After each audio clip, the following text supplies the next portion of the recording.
National Broadcasting Company presents Eyes Aloft.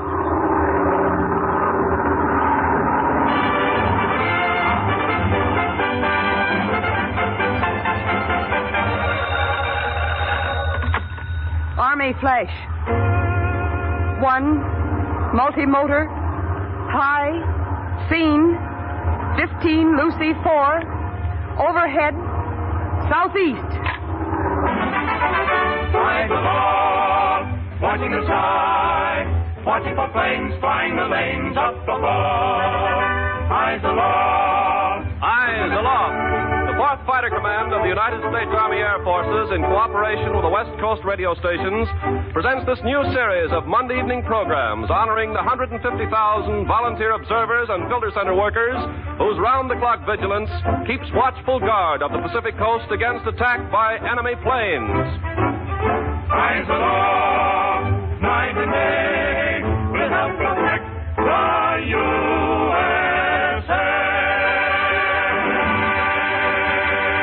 Ken Carpenter speaking. Tonight we bring you a gala second edition of Eyes Aloft. You'll hear the weekly presentation of the handsome Eyes Aloft Gold Trophy Award. Dramatized true stories about observation posts and filter centers. The orchestra and sportsman quartet will do a full arrangement of the lilting new Eyes Aloft theme song, which was written by Gordon Jenkins. And you'll hear from one of the 4th Fighter Command's most famous observers, motion picture star Henry Fonda. Here now, your Eyes Aloft narrator, the well-known radio, motion picture, and newsreel commentator, Gain Whitman.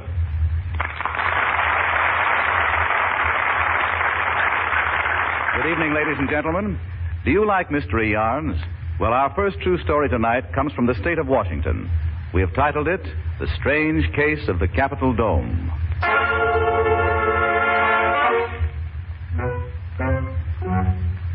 The gray granite dome of the Capitol building in Olympia, Washington, rises 280 feet above the grounds below. Within the crown of the dome is a stone-pillared cupola. The cupola is open to the weather. In winter, icy gales drive constantly about the tower of this monument to government. Inside of the dark dome and leading up to the cupola is a winding spiral staircase of steel. On last January 13th, a man and a woman, bundled in heavy clothing, laboriously climbed the spiral steps. 176. 177. Mildred, you're catching cold. Go on, Phil. Go on. We're nearly at the top. 178. 179. 180. Phil, you sneezed. No, I didn't. Something just tickled my nose. Of all the places to have a lookout post. Well, go on. I gotta rest a second. Now, the country is one thing and the army is another. But people won't keep on coming up here on the top of this dome to catch their death of pneumonia. Well, somebody has to keep these watches. Go on. We're right here at the top almost. 181. 182. Now, here we are at the top. Open the door. Yeah. Step out, Mildred. Yeah. Come on. People on duty up here can't even hear us on account of the wind. Well, I'm sick of this whole useless thing. What do we do up here? Telephone to somebody about a lot of silly planes flying around in the skies. Mildred. Oh, I didn't mean that. But if a few more people would only help keep the watches. Yeah. Too few are doing too much. Well, don't try to take bows for what we're doing, Phil. Gosh, it's cold up here. Oh, there they are. Come on. Well, we got here. You're about 5 minutes early. Well, it's windy, isn't it, Mr. Hedberg? Good thing there's a railing. We'd get blown off. How are you tonight, Mrs. Travers? I'll tell you one thing, Mr. Hedberg. Excuse me. I know some women can't climb those 182 steps up here, and some shouldn't be trying it.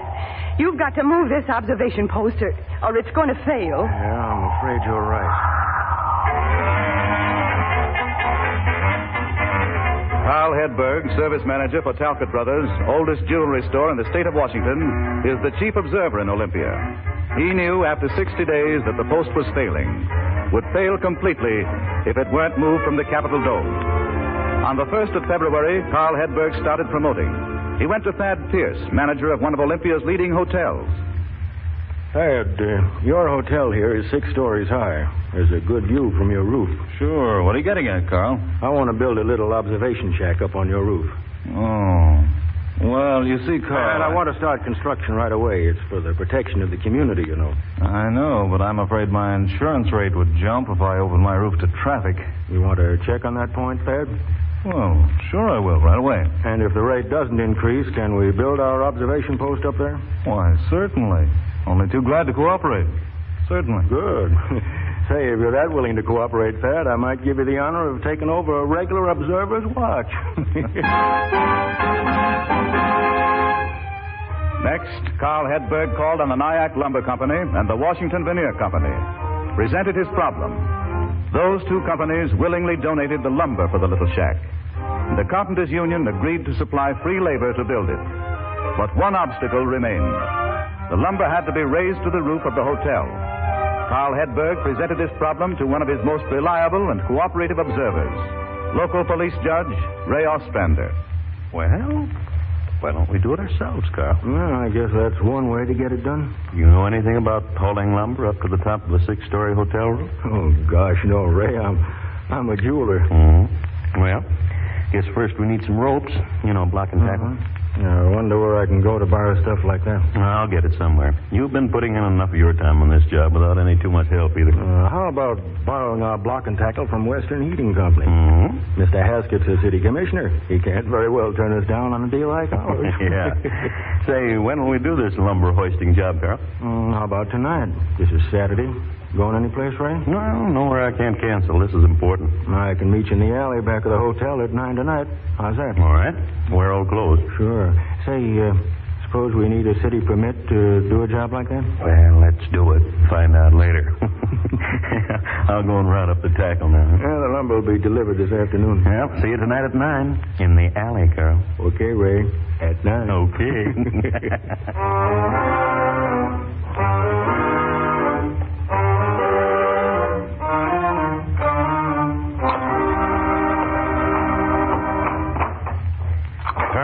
Too bad we don't have a light to see what we're doing, huh? Yeah, maybe it's a good thing. There'll be a lot of people come to ask questions.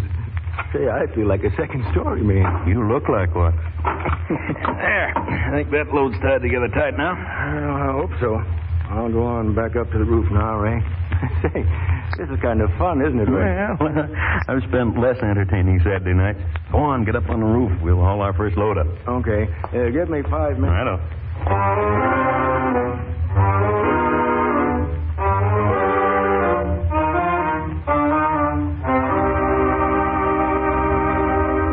Ready up there, Carl? Let her come. I'll haul. You handle the guideline. Here we go. Yep.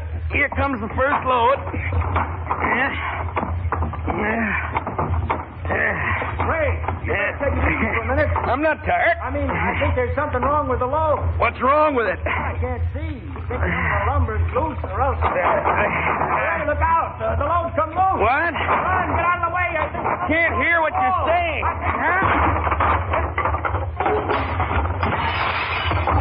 Ray, are you all right down there? Yeah, I'm all right. You didn't get hit? No. Don't look now, but we just broke the back window to Kepner's Floral Company. Hey, somebody's coming. Hey, what's going on down this house? What's it to you? Oh, Robert, breaking windows, huh? Oh, what's going on down there, Ray? We've been apprehended. Shall I stay here and let the police take me, or shall I run and hide? Here they come. All right, buddy. We got you. Okay, you got me. What are you going to do with me? Breaking out alley store windows, are you? Looks like it. What's going on down there? Are those policemen? They aren't senators, Ray. Sergeant, he's got an accomplice up on the roof of the hotel. Hey, what kind of a job are you guys trying to pull? And quit laughing. I can't. I'm too embarrassed. I feel like a schoolboy caught in the jam. Come on. Let's get over to the station. You can tell the judge all about it. You mind if I call to Jimmy Valentine up there on the roof? Well, hurry it up. Hey, Carl. Yeah? Drop over to the police station later and see how you like me behind bars. You boys wait for me. I'll be right down. Hey, wait a minute. Have you got a flashlight, Sergeant? I just went out and got it out of the car. Give it here a minute. Yeah, sure. Here. Turn this thing on and see what this man looks like. There. Hey. Hello, officer.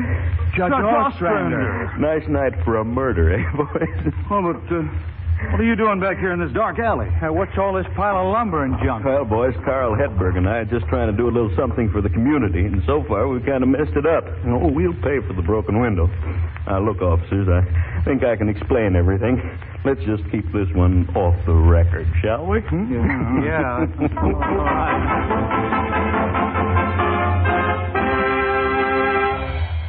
Through the efforts of Chief Observer Carl Hedberg, Ray Ostrander, and a few others like him, the observation post was built atop the hotel. It is accessible and comfortable.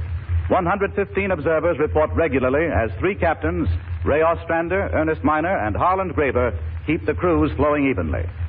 But had the post been left in the dome of the Capitol building, it no doubt would have been destined to utter failure. Tonight, we pay tribute to Carl Hedberg for being a wise and energetic chief observer. We salute all who have made Observation Post Olympia 57 an outstanding success.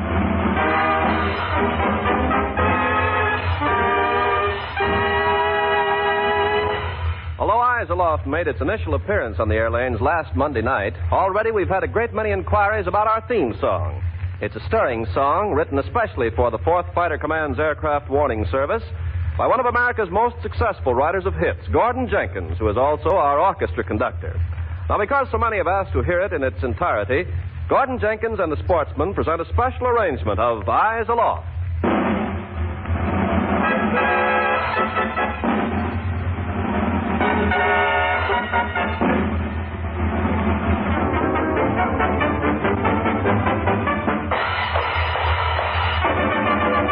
Eyes aloft, watching the sky, watching for planes flying the lanes up above. Eyes aloft, always on guard, lending a hand, protecting the land we love. One if by land and two if by sea was once a sentinel's cry, but a modern 20th century Paul Revere must watch the sky. Eyes aloft, night and day, we'll help protect the USA.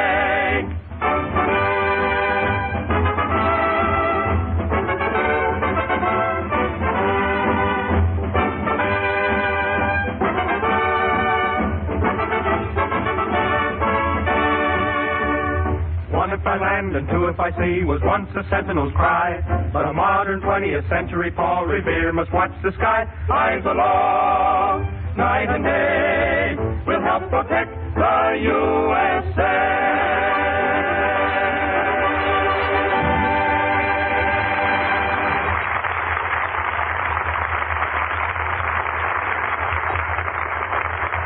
Situated in the geographical center of the Pacific Coast area in Coos County, Oregon, is the tiny little town of McKinley. We feel that there's something about McKinley Post and the people of McKinley community that is typical of the spirit of the Ground Observer Corps.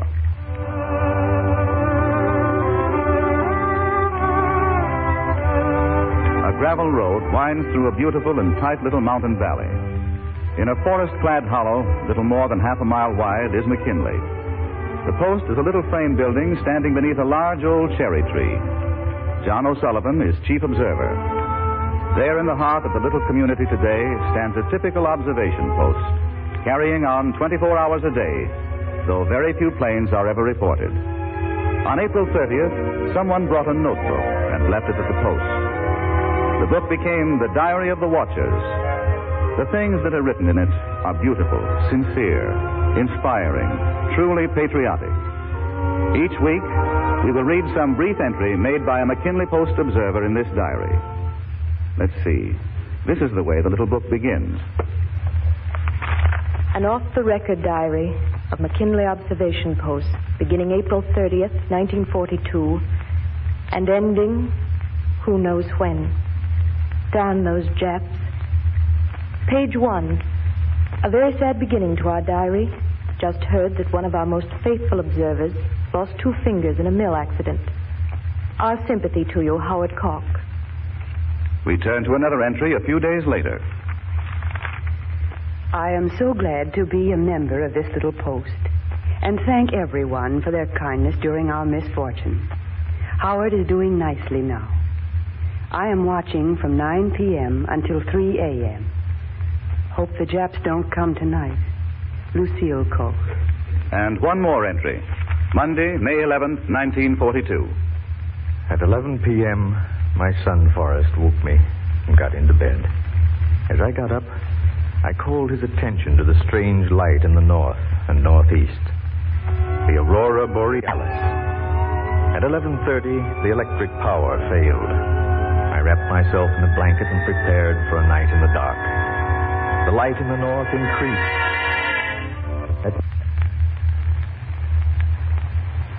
At midnight, I easily could see the clock hands when I turned the face of the clock toward the east window. A cold electric heater reflected a spot of light. The star Vega in Lyra seemed to twinkle faster than I ever noticed before. At 12:26, the electric light came on, and the heater soon warmed my feet. I returned to reading the adventures of the Albee family in Yukon, as described in the May National Geographic magazine. At 1 a.m., the sky became cloudy, stars being obscured. Now, 4 a.m., a gentle rain on the roof. Here is a little poem I've written while sitting here tonight. When once more the dove of peace shall quiet the thundering guns of death, and we hear the songs of gladness pouring out in every breath, you will gain much satisfaction from belonging to the hosts of courageous men and women at our observation posts. Signed, T.S. Easton.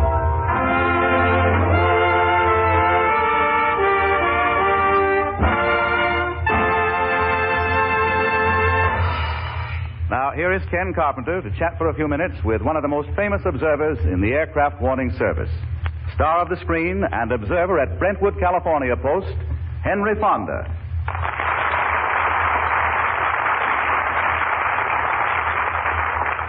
Well, Hank, how do you find time to make all the pictures you do and still serve as an observer? Well, how does a farmer find time to do all his work and still serve as an observer, Ken? Well, I see what you mean. You know, I think more people should be contributing their services to this fine volunteer civilian work. Yes. Too few are doing too much. Of course, I think maybe a lot of people don't know about the Ground Observer Corps. Well, it's about time some of them find out and offer to share the work. I think it's an American privilege to be a ground observer, Ken. When did you start? Oh, sometime in the latter part of last December. You've been at it almost from the beginning, then. I remember I started on Christmas Eve. Oh, and I suppose you missed having a Christmas tree with your family. No, this year we postponed our tree till Christmas morning so I could handle my watch. You know, Ken, they nailed me to handle a New Year's Eve shift, too. They really give you the big holidays, don't they? That's okay with me. I'm not a nightclub boy. The Fondas always watch the old year out right in their own home. Only this year you were at the OP. Say, about how many planes a month does your Brentwood Post report? Well, I don't know how many a month, but during the day when the women are on watch, they report as many as 100 an hour. 100 an hour? Man, they must keep those lines to the filter center hot. Of course, I usually take the night shifts, midnight to 4 a.m. I'm sort of like some of the folks up in Northern California. Back in the hills, I don't get to report many planes. Well, do you know about how many you have reported in the 7 or 8 months you've been on the job? Yeah, about 4. But an Army officer once told me it's just as important to the system to turn in no reports as to turn in any. How do you mean? Well, I mean what counts is having somebody there on duty to make a report if a plane is sighted. Well, gosh, Henry, if you serve from midnight to 4 a.m. and picture people have to be on the set at 5 or 6 in the morning, you don't get much sleep the nights you watch. No, I usually just stop by home, have a cup of coffee, and then get right out to the studio. Just one more thing before we wind this up, Hank. What do you think most important to the operation of a successful post? Most important? I mean, what pitfalls should observers watch for in this work? Well, there's one thing that really burns me up. Well, what's that? The observer who won't take the trouble to learn how to call in a concise, accurate report of a plane. Are there different ways to call in a report? Certainly, a right and a wrong way. And if an observer calls in a garbled report, it sure confuses the poor girls on the filter boards. A report should be called in exactly according to the Army form. It's very important those reports are made right. Perhaps a word of the wise is sufficient. Say, you're really all steamed up about this Ground Observer Corps work, aren't you, Hank? I think it's one of the most useful and vital volunteer jobs any civilian can do these days. I've been hounding my chief observer, Charlie Dye, to give me more shifts. That's the way I feel about it. Well, thank you, Henry Fonda, for coming to our program today. It was a pleasure, Ken. And remember, folks, eyes aloft.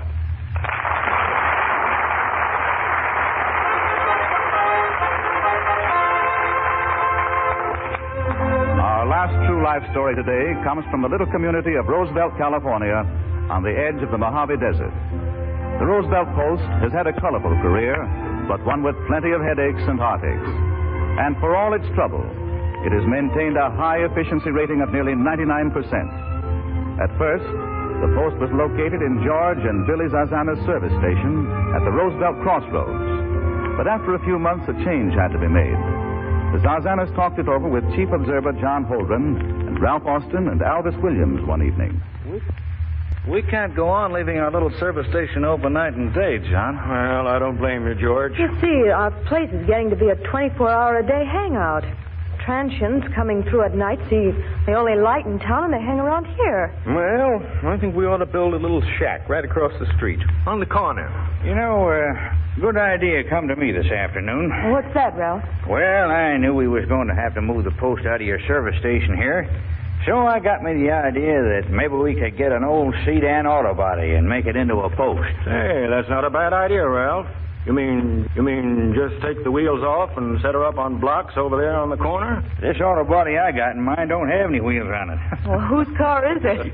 Well, I went into Lancaster and I did a little chiseling this afternoon. Yeah, what kind of chiseling? I went to Clark's junkyard and I told him what we needed and what it was for. Clark said if we'd come and get it, we could have an old Model A Ford sedan body he's got laying there. Say, well, good for you, Ralph. Of course, it's a rusty old job. Well, I got a spray gun. I'll get some paint and we'll paint it up pretty.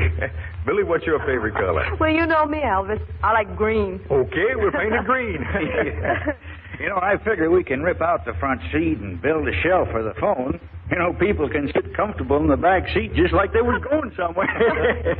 You know, George, I think we should have them hook the post telephone right in our line here at the service station. You mean when it rings in the post, it'll ring here, too? Sure. And if for some reason somebody can't show up for a shift, I can take the call here. Help out all we can to keep this thing running smooth for the Army. Yeah, that's right. Good idea. The donated sedan body was mounted on a foundation there at the corner of the Roosevelt Crossroads. The body was painted a bright green. Telephone, lights, heater, magazines were installed. It was perhaps one of the most novel posts on the Pacific coast. And then an incident happened that aroused the sympathy of the entire community. Henry Nozick, one of the observers, has had a ranch near Roosevelt for years, has reared his family in the community. Henry Nozick was born in Russia some 50 years ago. One night, when Henry Nozick was on duty, a plane flew over, and Henry tried to report it. I got to report. Now, how do I do? I ring the telephone ground handle. I wait. Army, go ahead, please. Yeah, now I say, Army flash 1 aeroplane. You'll have to speak more plainly, please. I say 1 aeroplane overhead flying. I'm sorry, sir. I can't understand you. Oh, I am Russian. I talk the best I can. I try again. You listen good. 1 single motor, low, shin. What? Shin. I see it. It is so low. Is there anyone else there who can place the report? I go cross street, get girl over there, call goodbye. I am sorry. Do I talk so bad people can't understand me? I go over see Billy cross the street.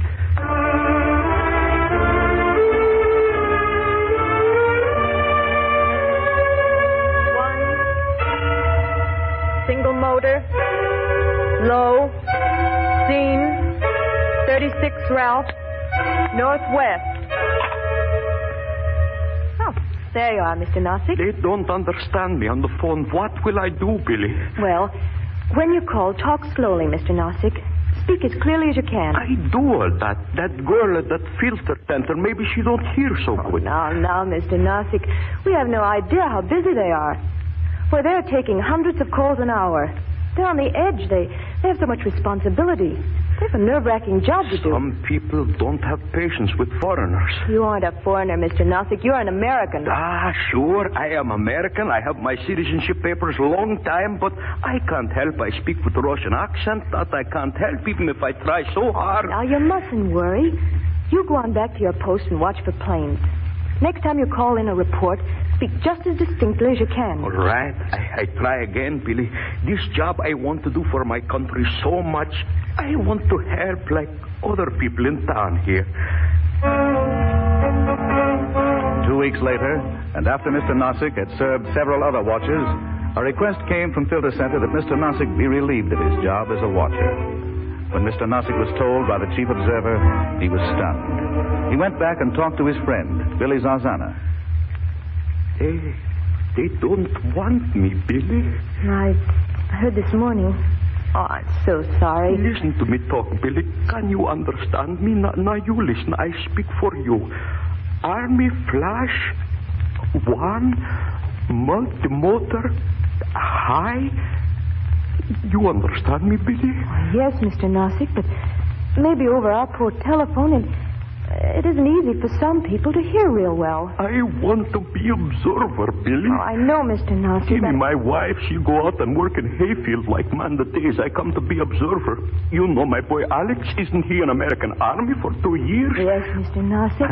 Now, don't get upset, please. My younger boy, Stanley, he says he's going to enlist soon now. He's 21. Everybody do something to help, but they won't let me. Wait, Mr. Nozick. I think maybe you can help. I can? How, Billy? Tell me how. We'll work it out together. Together? Yes. I'll arrange in the future so that when you're on watch, I'll always be here at the service station. Yeah. When you see a plane, you just run over and let me know. I'll call in and make the report for you. You will make a report for me? Oh, Billy, you are a wonderful girl. I watch, I tell you, then you call in and make my phone call nice and plain. That way, I help, I do my part. I be real American. Real American. I be observer too. Observer.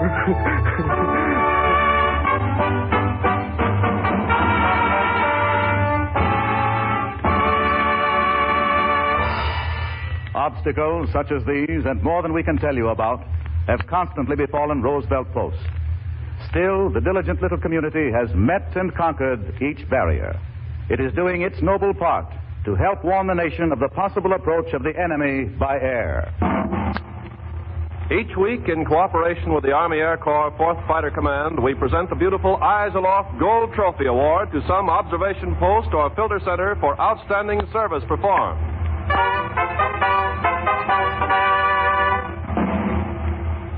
Here in our Hollywood studios, Captain Russell Z. Smith, Ground Observation Officer of the Southern California region, will now make the award. Captain Smith. This week, we present the National Broadcasting Company's Eyes Aloft Gold Trophy Award to the Roosevelt, California Post for keeping that post in operation day and night as an integral unit of our national defense.